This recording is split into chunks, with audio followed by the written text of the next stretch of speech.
જય ગુરુદેવ. જય ગુરુદેવ બાપુ, જય ગુરુદેવ. જય ગુરુદેવ. બાપુ, હા બોલો બોલો. મારો એક પ્રશ્ન હતો. હા સોહમ શબ્દનો સાર શું હા. ને પિંડેશો બ્રહ્માંડે શું? સોહમ શબ્દનો સાર શું, પિંડેશો બ્રહ્માંડે શું, એમ? હા, હા તો સારું, છેલ્લે સુધી ધ્યાનથી સાંભળજો, બરાબર? બરાબર. સોહમ શબ્દનો સાર શું, પિંડેશો બ્રહ્માંડે શું, બરાબર? આ તમારો પ્રશ્ન છે. હવે પહેલાં તો આપણે પિંડેશો બ્રહ્માંડેને જાણીએ, બરાબર? પછી સોમ શબ્દનો સાર શું એના વિશે જાણશું. તો જેટલું આપણા પિંડમાં છે, મતલબ શરીરમાં છે, એટલું બધું બ્રહ્માંડમાં છે. શરીરને આપણે જાણી લઈ એટલે બ્રહ્માંડને જાણી લીધું, સમજો, બરાબર? હવે શરીરના અંદરની જો વાત કરીએ આપણે, આ જે માનવ શરીર છે ને, એની આત્મ પરમાત્મ દ્વારા અદ્ભુત રચના કરવામાં આવી છે, બરાબર? જેમ કે પંચમહાભૂત, પૃથ્વી, પ્રાણ, પવન, પ્રકાશ અને આકાશ. પૃથ્વી પાણ, પાણ મતલબ પાણી. પૃથ્વી પાણ એટલે પાણી, પવન, પ્રકાશ અને આકાશ, બરાબર? આ પંચ મહાભૂતનું આ શરીર બનેલું છે. હવે 5 જ્ઞાનેન્દ્રિય, બરાબર? જેમ કે આંખ, કાન, નાક, જીભ અને ત્વચા, મતલબ આપણી ચામડી, બરાબર? હવે 5 કર્મ ઇન્દ્રિય, જેમ કે હાથ, પગ, ગુદ્દા, લિંગ અને વાણી, બરાબર? હવે 5 વિષયોને જોઈએ, મતલબ 5 તન માત્રાને જોઈએ, બરાબર? જેમ કે શબ્દ, સ્પર્શ, રૂપ, રસ અને ગંધ, બરાબર? હવે 4 અંતકરણ, જેમ કે મન, બુદ્ધિ, ચિત્ત અને અહંકાર, બરાબર? અને આત્મા, આમ શરીર 25 તત્વોનું બનેલું છે. જો કે આત્મ કોઈ તત્વ નથી, આત્મ તત્વ રહિત છે. તત્વ એટલે પદાર્થ, આત્મા કોઈ પદાર્થ નથી, પણ અહીં ગણવામાં આવ્યું છે, બરાબર? હવે જોઈએ મળ, મૂત્ર, વાછૂટ, શુક્ર, ભૂખ, તરસ, હાસ્ય, રુદન, ઊંઘ, ઉલટી, ઉધરસ, છીંક, બગાસું, આ શરીરના 13 કુદરતી આવેગો છે. આને કોઈ દિવસ રોકાય નહીં. કુદરતી આવેગોને રોકવાનો પ્રયત્ન ન કરવો, નહીંતર શરીરમાં રોગ થાય, બરાબર? હવે આંખ, નાક, કાન, મુખ, લિંગ અને ગુદ્દા. જેમ કે 2 આંખ, નાક 2, કાન 2, મુખ, લિંગ અને ગુદ્દા, આમ કુલ 9 દ્વારવાળી આ શરીર રૂપી, દેહ રૂપી, કાયા રૂપી આપણી આ નગરી છે, બરાબર? હવે આધિ મતલબ માનસિક પીડા, વ્યાધિ મતલબ શારીરિક પીડા, ઉપાધિ મતલબ દૈવિક પીડા. આ શરીરના મુખ્ય 3 દુઃખો છે. બરાબર. હવે સમગ્ર વિશ્વમાં 7.5 અબજની વસ્તી છે, પણ તમામના અંગૂઠાનું નિશાન એક સરખું કોઈની સાથે મળતું આવતું નથી. બરાબર. એક દિવસમાં શરીર 21,600 શ્વાસ લેવા છોડવાની પ્રક્રિયા કરે છે. મતલબ તેની અંદર રહેલો આત્મા આ કરાવે છે. બરાબર. કારણ કે શરીરથી જ કાંઈ ન થાય, અંદર આત્મા શક્તિ છે એ જ કરી શકે. હવે શરીરમાં શ્વાસ લેવાની ક્રિયાને પૂરક, શ્વાસ રોકવાની ક્રિયાને કુંભક અને શ્વાસ છોડવાની યોગિક પ્રક્રિયાને રેચક કહેવામાં આવે છે. બરાબર. હવે શાસ્ત્રોમાં કામ મતલબ કામ ભાવ, ક્રોધ મતલબ ગુસ્સો, લોભ મતલબ લાલચ, મોહ, મદ મતલબ અહંકાર, અભિમાન અને મત્સર મતલબ ઈર્ષા, નિંદા, અદેખાઈ. આ 6 ને શરીરના મોટામાં મોટા શત્રુ કહેવામાં આવ્યા છે, જેનો દરેક લોકોએ ત્યાગ કરવાનો છે. પણ આ બધો ત્યાગ તો લાખોમાં કોક જ કરી શકે છે, અને મુક્તિ મોક્ષને કરોડોમાં કોક એક વિરલો પ્રાપ્ત કરી શકે છે. બરાબર. હવે સત્ય, અહિંસા, દયા, તપ, ઔચર્ય અને અપરિગ્રહને શાસ્ત્રોમાં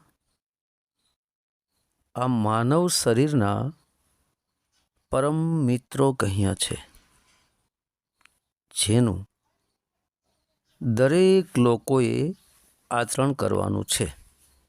મતલબ એવા લોકોને આચરણ કરવું છે જેને મુક્તિ મોક્ષને પ્રાપ્ત કરવી છે. બરાબર.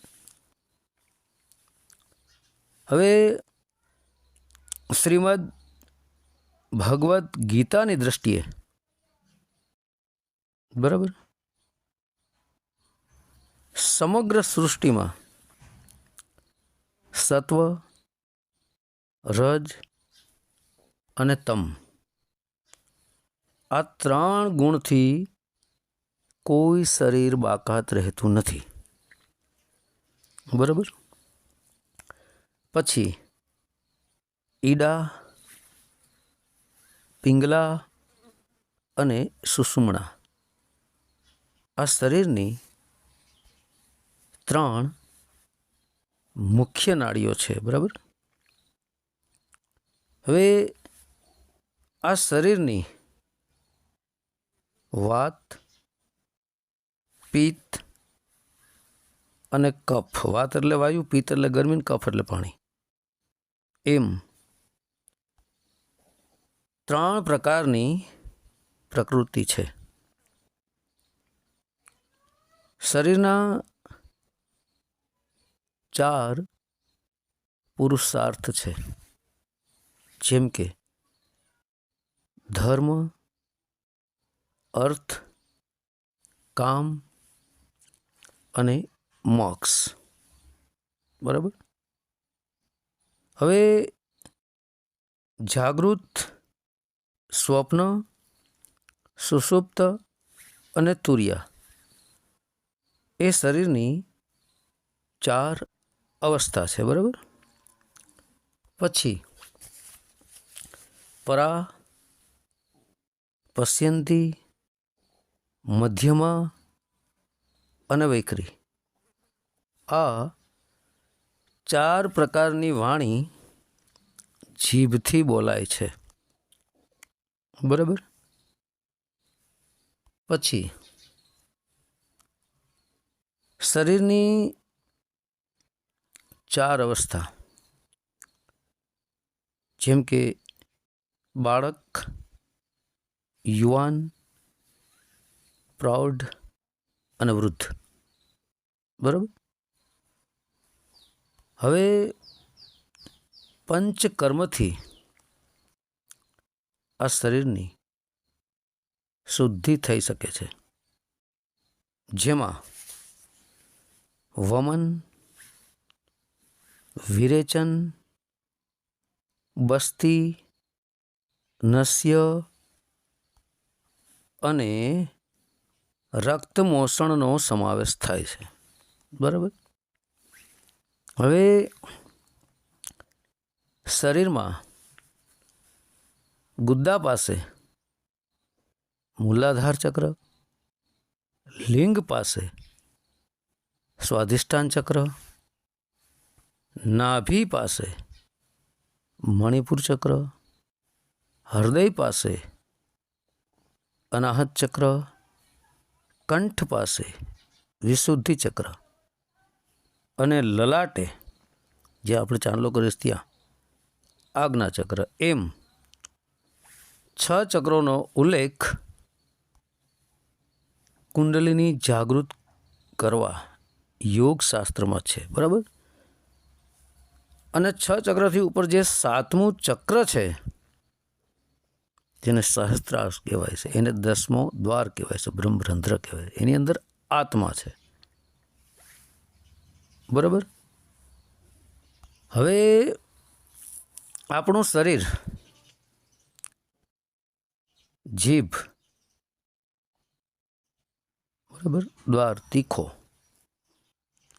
તુરો, ખાટો, ખારો, કડવો, ગળ્યો,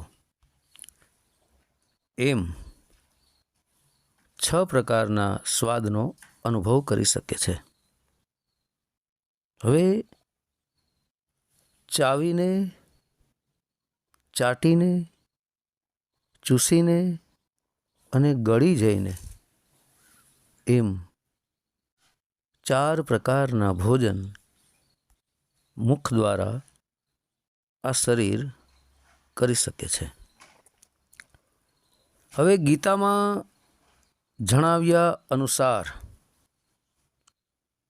કીર્તિ, લક્ષ્મી, વાણી, સ્મૃતિ, બુદ્ધિ, ધીરજ અને સમાની પ્રકૃતિ સ્વરૂપે દરેક શરીરમાં શ્રી કૃષ્ણ ભગવાન વ્યાપ્ત છે, મતલબ આત્મા સ્વરૂપે, બરાબર.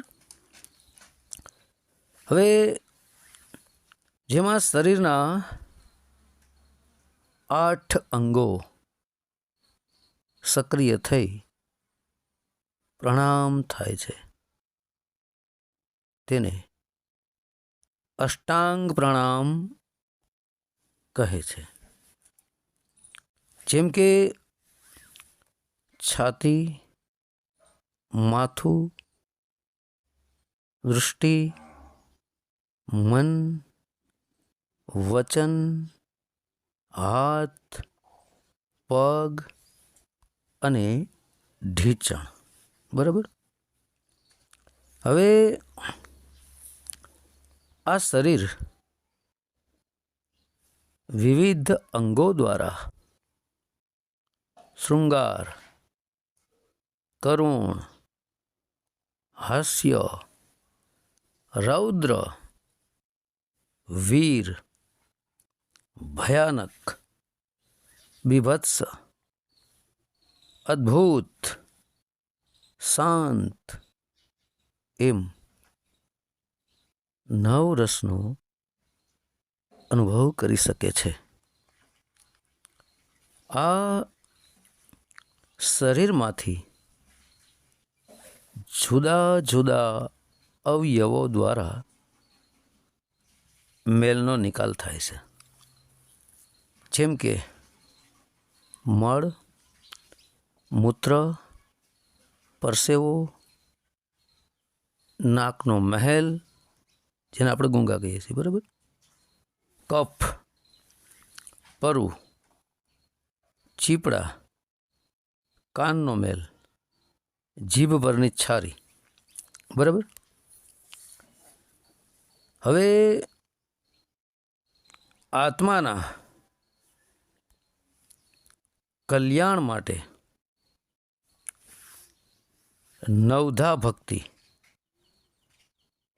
શ્રવણ, કીર્તન, સ્મરણ, અર્ચન, વંદન, દાસત્વ, સખા, યાદ સેવન અને આત્મનિવેદન દ્વારા આ શરીર પરમાત્માની પ્રાપ્તિ કરવા, મોક્ષ મેળવવાનું શ્રેષ્ઠ સાધન છે.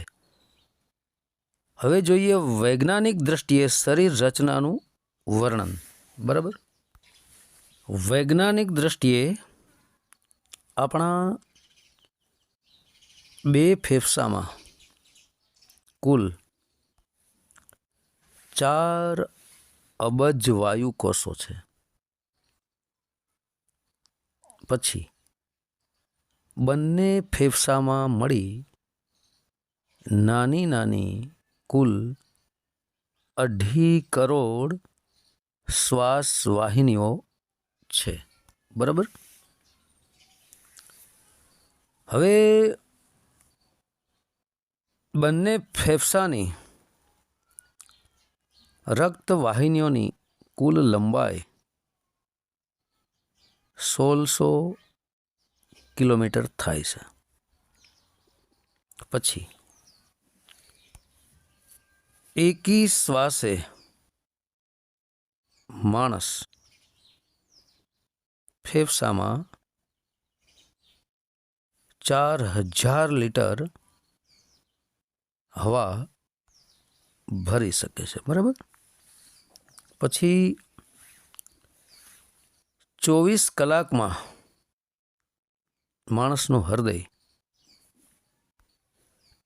1,03,680 વખત ધબકે છે. હવે પુખ્ત વયના માણસના હૃદયનું વજન 300 ગ્રામ હોય છે. પછી હૃદયની લંબાઈ 13 સેમી, પહોળાઈ 9 સેમી અને જાડાઈ 6 સેમી હોય છે. બરાબર. હવે હૃદયની પમ્પિંગ વખતે લોહીને 30 ફૂટ દૂર ફેંકી શકે છે. 1 મિનિટમાં 5 લીટર લેખે 24 કલાકમાં 7200 લીટર લોહી હૃદય પમ્પિંગ કરે છે. બરાબર. પછી ફક્ત નાડી તપાસી આયુર્વેદ ચિકિત્સક 38 રોગોનું નિદાન કરી શકે છે. બરાબર. પછી રાત્રે હૃદયના ધબકારા 55 અને દિવસે 72 હોય છે. બરાબર. હવે પગના અંગૂઠાથી માથા સુધી 1.5 લાખ રક્તવાહિનીઓ છે. આ રક્તવાહિનીઓને એક જ લીટીમાં ગોઠવો તો લંબાઈ 60,000 કિલોમીટરની થાય છે. બરાબર. પછી પુખ્ત વયની વ્યક્તિમાં કુલ 7 લીટર લોહી હોય છે અને લોહીના રક્તકણોને આખા શરીરમાં ફરતા માત્ર 20 સેકન્ડ લાગે છે. બરાબર. પછી આપણે 1 મિનિટમાં 250 મતલબ પ્રાણવાયુ લઈ 200 અંગાર વાયુ એવા આપણે છોડીએ છીએ. બરાબર. હવે શરીરના તમામ રક્તકણો સીધી લીટીમાં ગોઠવાતા લંબાઈ 3310 થાય. બરાબર. હવે બંને કિડનીમાં મળી કુલ 20 લાખ ઉત્સર્ગ એકમો કાર્યરત હોય છે. એક કિડનીમાં 2.5 લાખથી 9 લાખ નલિકાઓ, જેને ઇંગ્લિશમાં નેફ્રોન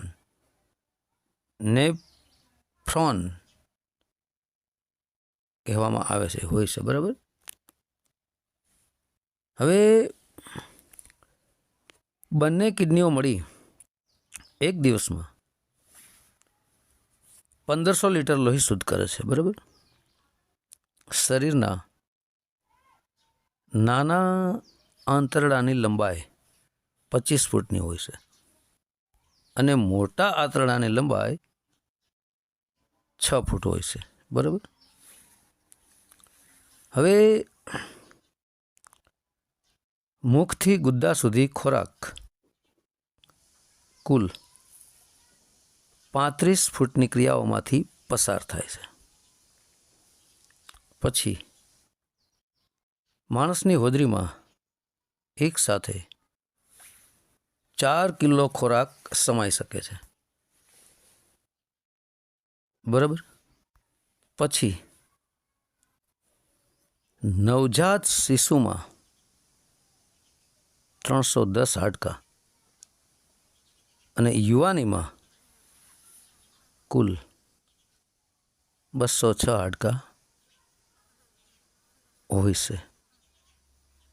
બરાબર. પછી મનુષ્યના 2 હાથમાં કુલ 27 હાડકાં છે અને મનુષ્યના માથાની ખોપરી 22 હાડકાથી જોડાયેલ છે અને પરસેવાના નિકાલ માટે આખા શરીરમાં 5 કરોડ પ્રસ્વેદ ગ્રંથિઓ છે. બરાબર.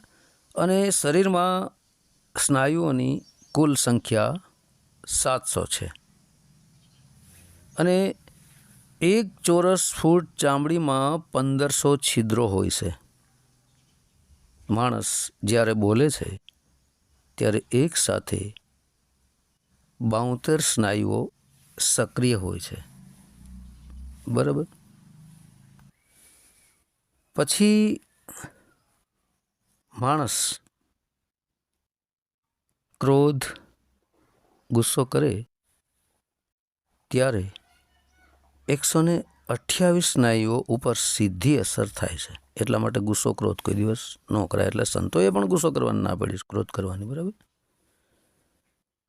મોટા મગજનું વજન આશરે 1.5 કિલો હોય છે અને નાના અને મોટા મગજમાં મળી કુલ 100 અબજ કોષો હોય છે.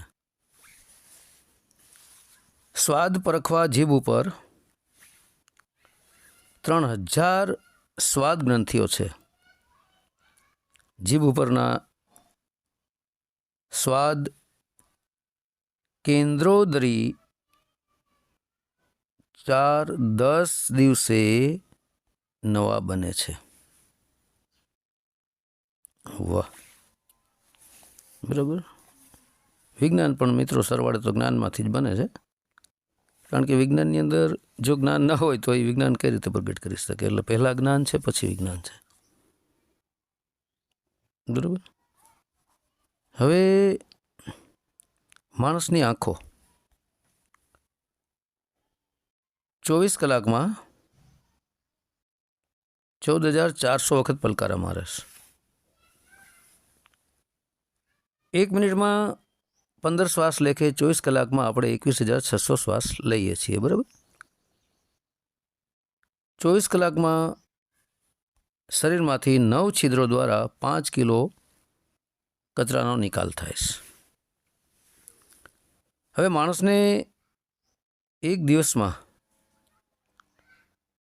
13 ઘન મીટર શુદ્ધ હવાની જરૂર પડે છે. પછી 8 કલાકની ઊંઘમાં માણસ 35 વખત પડખા બદલે છે, બરાબર. હવે pineal hypothalamus, pituitary, thyroid, સ્વાદુપિંડ, adrenal, શુક્રપિંડ, અંડપિંડ એવી 8 ગ્રંથિઓ છે, બરાબર. શરીરમાં 78 અંગો છે. 2 અક્ષરના છે, જેમ કે હાથ, પગ, આંખ, કાન વગેરે, બરાબર. આંખ, કાન, નાકના 6 દ્વાર, મુખલિંગ, ગુદ્દા મળી કુલ 9 દ્વાર છે. શ્વસન, ઉત્સર્ગ, પાચન, રુધિરાભિસરણ, જ્ઞાન, 5 તંત્રો શરીર ચલાવે છે, બરાબર. હવે આંખની પાંપણો દર 64 દિવસે નવી ફૂટે છે. પ્રકાશનું વિશ્લેષણ કરવા આંખોમાં 70 લાખ રિસેપ્ટર હોય છે. વાહ. આંખનો કોર્નિયા એકમાત્ર અંગ છે જેમાંથી એક પણ રક્તવાહિની નથી. આંખો દ્વારા માણસ કુલ 2000થી વધુ રંગો ઓળખી શકે છે. હોજરીનું અંદરનું આવરણ મતલબ પડ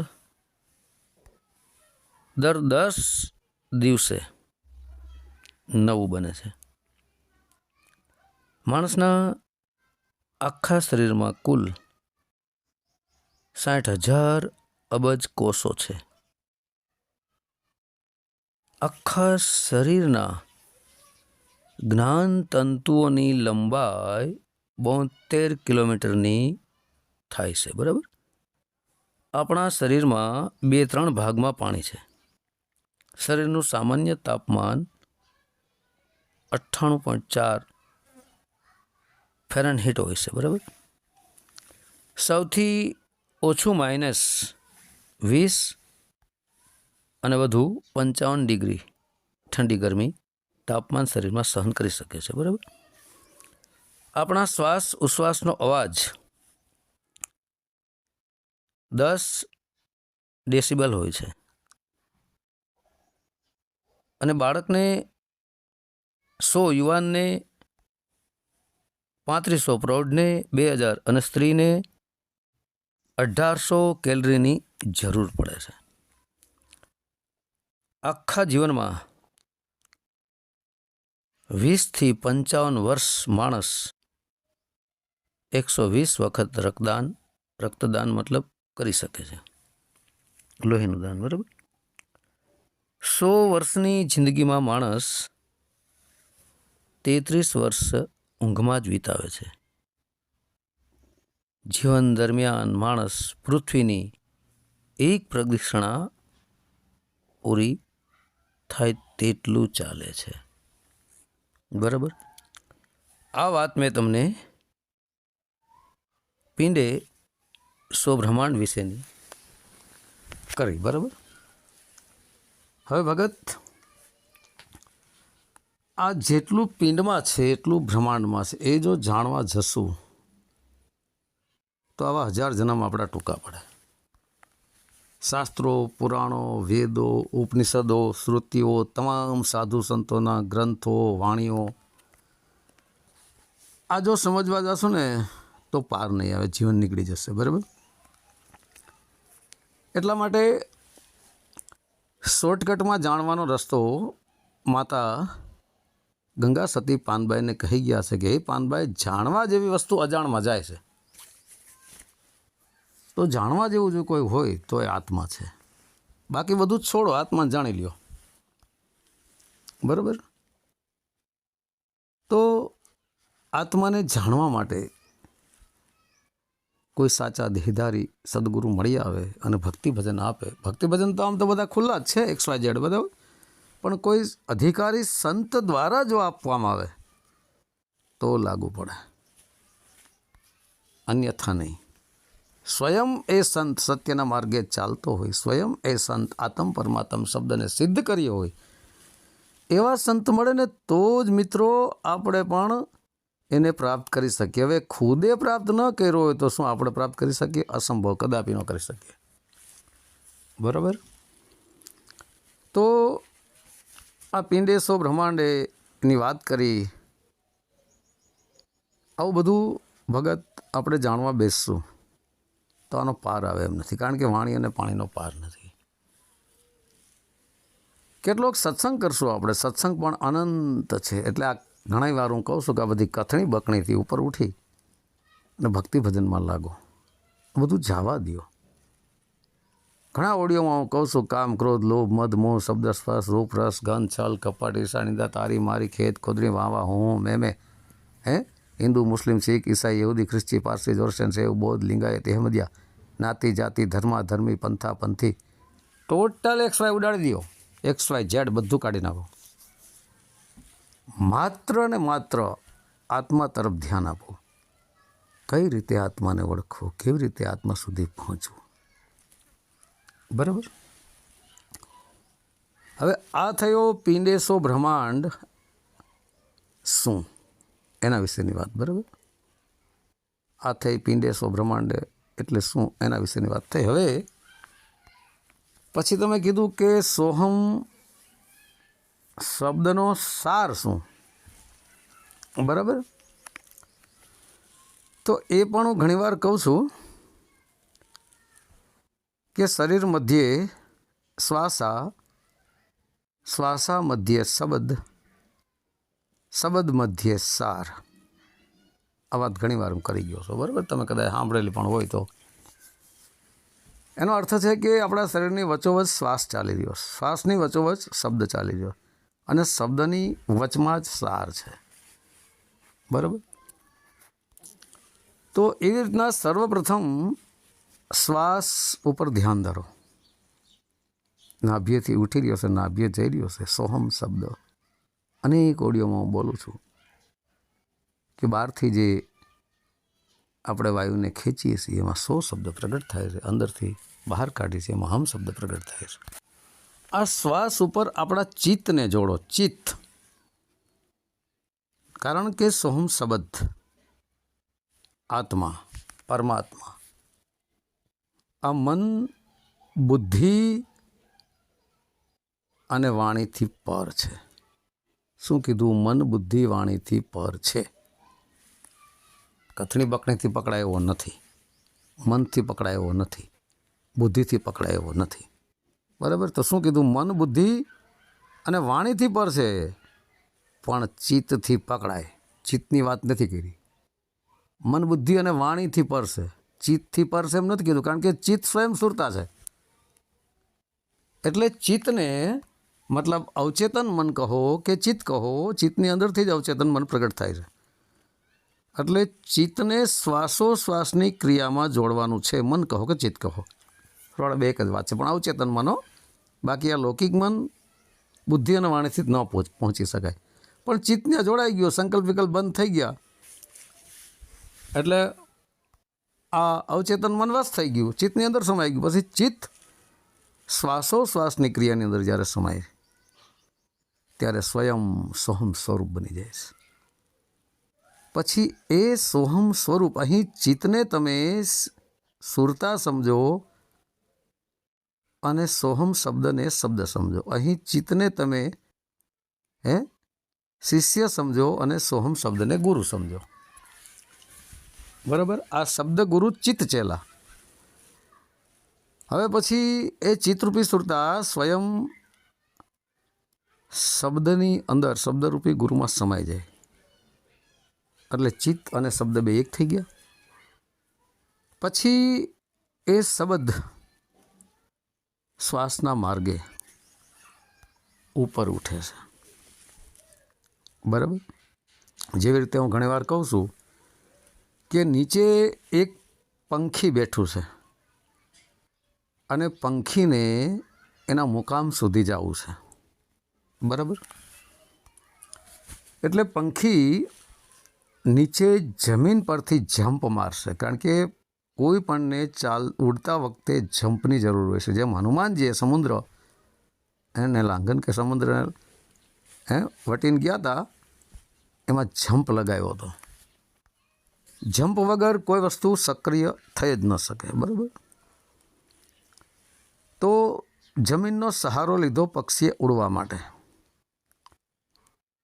અને જમ્પ લગાવ્યું અને પક્ષી હવામાં અદ્ધર હોઈ ગયું.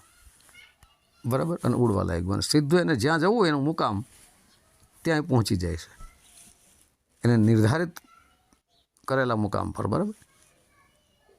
એવી રીતના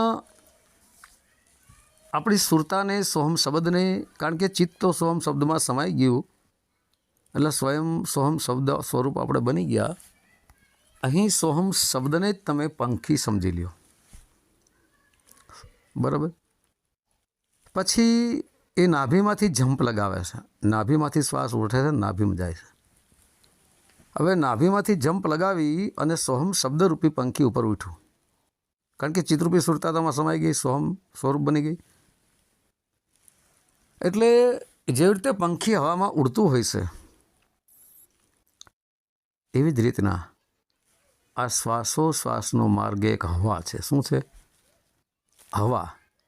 વાયુ જ છે. એ શ્વાસોશ્વાસ એ વાયુ જ ચાલી રહ્યો છે. એ વાયુની અંદર સોહમ શબ્દરૂપી પંખી ઉડી રહ્યું છે. જેમ પંખી ઉપર ઉડતું હોય છે એમાં હવાનો સહારો એનો હોય ને ઉપર, કારણ કે પંખી બહુ દૂર વયું જાય કરોડો કિલોમીટર ઉપર તો ત્યાં હવા જ નથી, ત્યાં પંખી ન ઉડી શકે.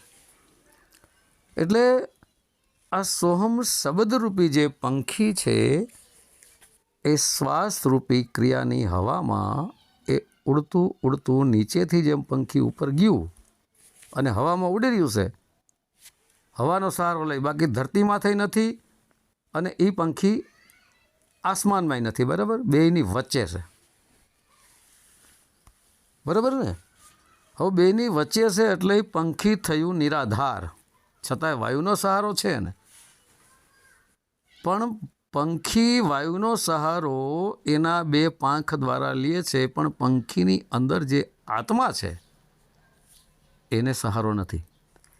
એ આત્મા જ આખા શરીરને, આ પંખીની પાંખોને અને હવાને ચલાવી શકે છે.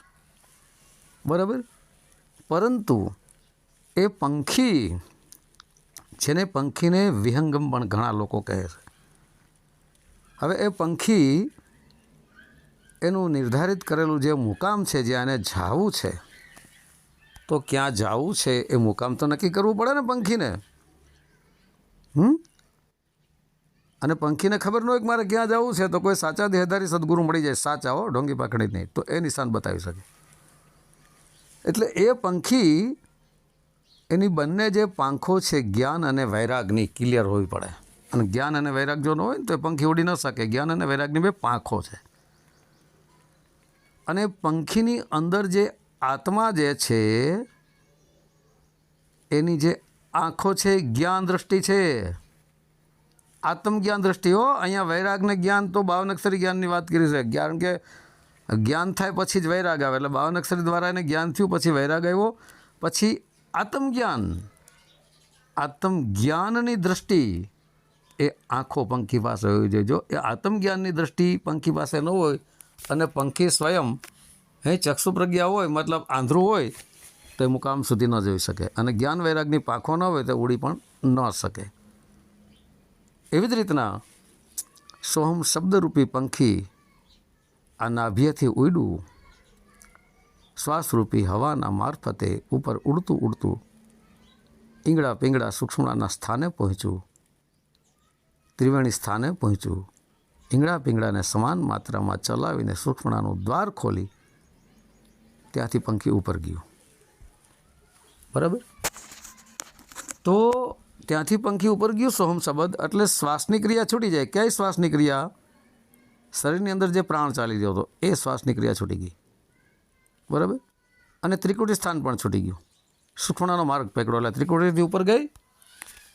હવે ત્રિકુટીની ઉપર જે જાય છે એ સુષુમ્ના નાડી, સુષુમ્ના નાડીને બ્રહ્મનાડી પણ કહેવાય છે અને વાયુનાડી પણ કહે છે. તો બ્રહ્મનાડીમાં પ્રવેશ કરી ગયો આ સોહમ શબ્દ, એટલે એને બ્રહ્મનાડીમાં પ્રવેશ કર્યો એટલે દેહથી વિદેહ જ કહેવાય છે. કારણ કે દેહ ક્યાં સુધી છે? ધરતી, આકાશ, વાયુ, જળ, અગ્નિ, આ 5 તત્વોનું જે દેહ છે ક્યાં સુધી છે? જેમ કે મૂલાધાર ચક્ર 1, સ્વાધિષ્ઠાન 2, મણિપુર 3, અનાહત 4 અને કંઠકમલ 5. આમ 5 તત્વ સુધી અહીંયા દેહ કહેવાય છે. બરાબર? આમ તો કાન સુધી કહેવાય છે. કાનથી ઉપર ગયું ને એટલે બ્રહ્માંડ કહેવાય છે. બરાબર? કાનથી ઉપરની સાઈડને બ્રહ્માંડ કહેવાય. સુષુમ્નાનો માર્ગ પકડી એ પંખી પછી બ્રહ્મ, સુષુમ્ના નાડી એ જ બ્રહ્મ નાડીનો સહારો લે છે. બરાબર? ન્યાય પંખી સ્થિર થાય છે. પછી સ્વયં એ પંખીને, સોહમ શબ્દરૂપી પંખીને ઉપરથી એ આત્મા એનો ખેંચાવ કરે છે, આત્મા એને ખેંચે છે. પછી પંખીને ઉડવાની કાંઈ જરૂર નથી રહેતી. કારણ કે પંખીએ સૂક્ષ્મણાનો દ્વાર પકડી લીધો, સીધો બ્રહ્મરંધ્ર સાથે જેનો જોઈન્ટ છે, એટલે પંખી આગળ વધ્યું પૂર્ણ જિજ્ઞાસા, પૂર્ણ લગન દ્વારા કે મારે ગમે તેમ કરીને આત્મ પરમાત્મ શબ્દને પકડવો જ છે, અનાદિ શબ્દ.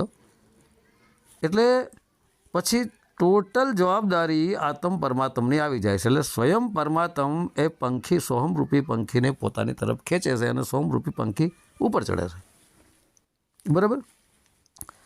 હવે અહીં એક અજબ ગજબ આ એક એવો ખેલ છે સોહમ શબ્દનો.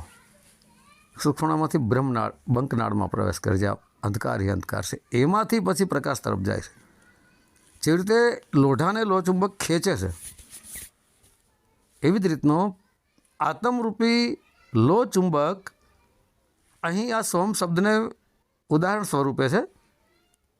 લોઢું સમજી લ્યો. એટલે આત્માએ સોહમ શબ્દને ખેંચો. પછી એ સોહમ શબ્દ ધીરે ધીરે આગળ વધતો, કારણ કે ચિત્તરૂપી, સુરતારૂપી શિષ્ય ગુરુરૂપી સોહમ શબ્દમાં સમાઈ ગઈ. હવે એ ગુરુરૂપી સોહમ શબ્દ પહોંચ્યો ક્યાં? 10મા દ્વારે બ્રહ્મરંધ્રમાં. અને આત્મ સ્વરૂપને એને પ્રાપ્ત કર્યું. આત્મ સ્વરૂપ એટલે પ્રકાશી પ્રકાશ. આત્મનું સ્વરૂપ, સ્વ એટલે પોતે, આત્મા રૂપ કેવું છે એનું? પ્રકાશ એ પ્રકાશ. જેમ કે પ્રકાશનું કોઈ રૂપ જ નથી, પ્રકાશ જેવું એનું રૂપ કહેવામાં આવ્યું. બાકી પ્રકાશનું કોઈ રૂપ છે? પ્રકાશનો કોઈ રંગ પણ નથી, રૂપ પણ નથી, કાંઈ નથી. બરાબર? તો આ રીતે સોહમ શબ્દ જ્યારે આત્મ અવસ્થાને પ્રાપ્ત કરે છે ત્યારે એ આત્મસાર છે. આ સોહમ શબ્દનો સાર એ જ આત્મસાર. સોહમ શબ્દનો જે સાર છે એ જ આત્મસાર. તો સોહમ શબ્દનો સાર એ આત્મસાર છે. આત્માને જાણી લીધો એટલે સ્વયં એ પરમાત્મા સ્વરૂપ બને છે. પછી બ્રહ્મરંધ્ર હોલ કાણામાંથી બહાર નીકળી અને દેહથી વિદેય થાય છે. બરાબર. બધા સંતોનો મત છે કે આત્માને ઓળખ્યા વિના લખ 84 નહીં મટે. આત્મ તત્વ ચિહ્ન્યો નહીં તબલક સાધના સર્વે જૂઠી. હે, બધા સંતોને આ જ વાત છે. આત્માની અવસ્થાને પ્રાપ્ત કર્યા પછી એ પરમાત્મા અવસ્થાને પ્રાપ્ત કરે છે. દેહથી વિદેહ સ્વરૂપે બને છે. તો સોહમ શબ્દનો સાર શું? તો ભગત, સોહમ શબ્દનો સાર આત્મસાર છે. બરાબર. તો હવે સત્ય સનાતન ધર્મની જય.